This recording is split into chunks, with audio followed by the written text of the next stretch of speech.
Hello, my name is M.W.Burnette. I am a home studio music producer, songwriter, and recording artist, and this is my video diary.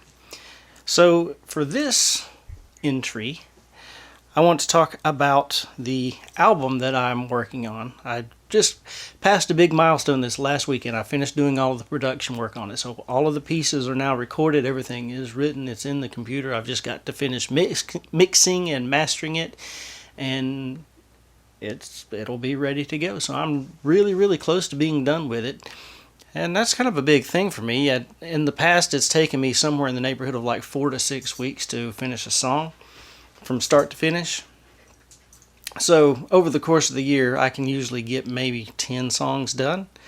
And today I'm recording this, it's July the 9th, and I've got 10 songs that I started working on in January, and I've basically got them all finished. So I should have everything done by like September, I think, and that's really pretty impressive for me.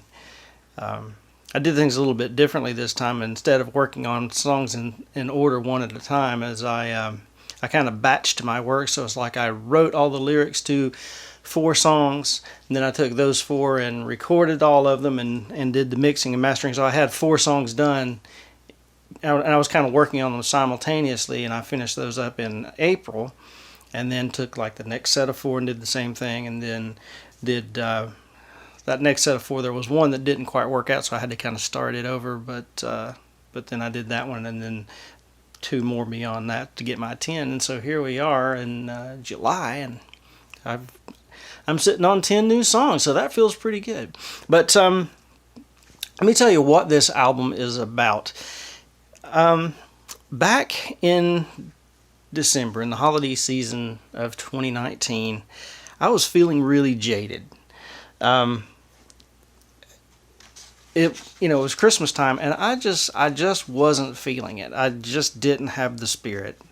And I was looking around and seeing that the world around me was, doing at Christmas time what we do at Christmas time. People were having parties and having dinners and visiting their family and putting up Christmas decorations and buying presents for each other and caroling and, all of those things that we tend to do.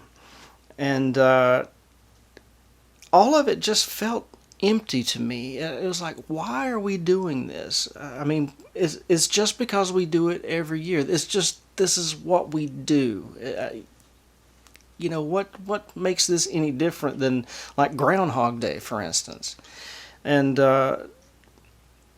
so that was kind of, and the thing about it is I know the reason we do this. And I just wasn't able to connect with that. I guess there were a couple of things I wanted to describe about this. Is like at Christmas time we do things just the way that we do them every year, and it's kind of like it's a routine.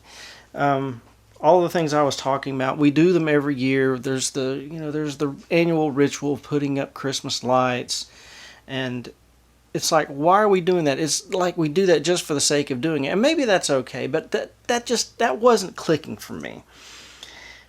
And then, the other thing about it is like Christmas time is sort of this time of kind of 50s nostalgia. A lot of the cultural things that we do at Christmas time kind of come out of that post-war era. Not all, but a lot of the Christmas songs that we listened to were recorded then. And, the kind of the Christmas movies that we know, like the Christmas Story with Ralphie and the BB gun and so on and so forth, is set in the 50s. And,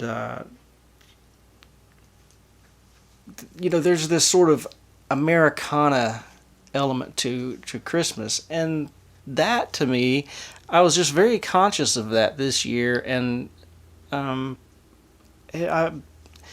I found it off-putting because it seemed like a distraction from sort of the heart of what the holiday was all about. And this is the thing too, is it's like, well, when you start talking like that, people will say, well, Jesus is the reason for the season. But that I think is too simplistic. Even I think people say that, but even that nativity story has been sort of co-opted by sort of our Western, for lack of a better word, Western secular culture.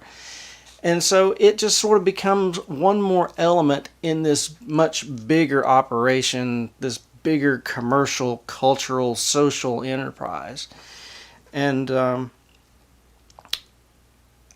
I just felt like, and even when people talk about the nativity, it's not really so much a question of really digging in and understanding that story and relating to it. It's more, people tend to talk about the nativity in terms of pointing their fingers at other people and telling them what they're supposed to be doing to celebrate Christmas, and fighting over where they are and aren't allowed to put up a nativity scene, and that sort of thing. It's just a reason to fight, and that misses the point.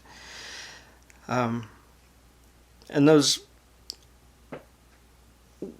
what I was saying is that those characters of those people who make up that story have kind of been co-opted by American society or by Western culture, whatever, and they've sort of been sterilized. They've been made safe and impotent. They're these idyllic kind of characters that have no flaws, and so we kind of put those people on a pedestal, and it makes it, and that puts a separation between us and them, and we can't see ourselves in the story anymore. And that, I think, I started picking up on that, and that's what really motivated me to do this. Is like, okay, I know what I've got to do now. Is like, this is not a new thing. Is I've felt this before at Christmas time, but this year I said, okay, I know what I have to do about that. Is I'm going to make an album of original music that doesn't follow any of the traditional guidelines for what we're supposed to do at Christmas. I'm not going to follow those patterns, those routines, those rituals, those cultures of the way that Christmas is supposed to be according to our cultural definition of it. So this is a rock and roll record. I mean, it's a rock and roll record. There's no jingle bells in this. There's no talk about snow or lights or Christmas trees or family times together or falling in love over the holidays or any of those sorts of things like that. All of those kind of tropes that all of our different Christmas entertainment tends to follow. Is like, no, I'm not doing any of that. This is going to be a rock and roll record, and the point here is to take these characters that we've set apart and sterilized and can no longer relate to, and take them out and look at them and touch them and experience them and internalize their emotions and the struggles that they faced. So the name of this album is Porcelain, and it's an ironic title because that's what it's about, is that we've taken these characters and we've put them in a tidy little box, but we don't touch them.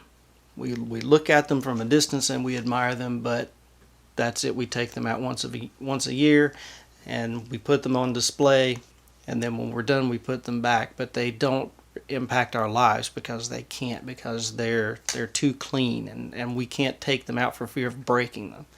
And that's what I wanted to do, is take them out and get them dirty and experience them the way that this story is, because this story is gritty and dirty, and there's a lot of scary things that happen in it. And I think that that's what's important, is once we can take those characters and we can relate to the emotions that they felt and the difficulties that their situation brought with it, then we can start relating those things to the things that we're afraid of and the difficult situations we find ourselves in and the times that we're afraid and we're uncertain of what happens next.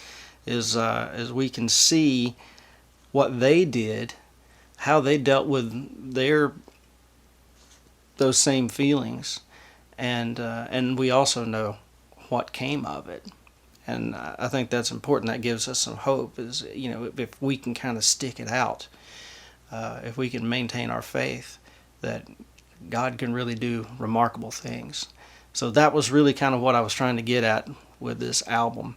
And I knew that I had to break away from all of those other cultural trappings of it, because as soon as you start introducing all of those things, all of that extra sort of baggage comes along with it. Is once you say Christmas lights, or once you say the word Christmas, even Christmas immediately brings in with it all of these other connotations of the jingle bells and the reindeer and the sleigh and stars and snow and Christmas presents and all of this other stuff. And it's like once we get into that, you've shifted gears, and once again that nativity story just kind of gets put in its own little box where it always is.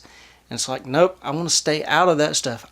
I just want to be in that story that doesn't have anything to do with ribbons and snow and bells and so on and so forth. As I want the nitty gritty raw story that I can relate to and that I can experience. So that's the point of this album, Porcelain. And I'm going to do a few more little journal entries here to tell you some of the other details about it, but I guess that's a good place to stop for now. So thank you for listening, and I will see you next time.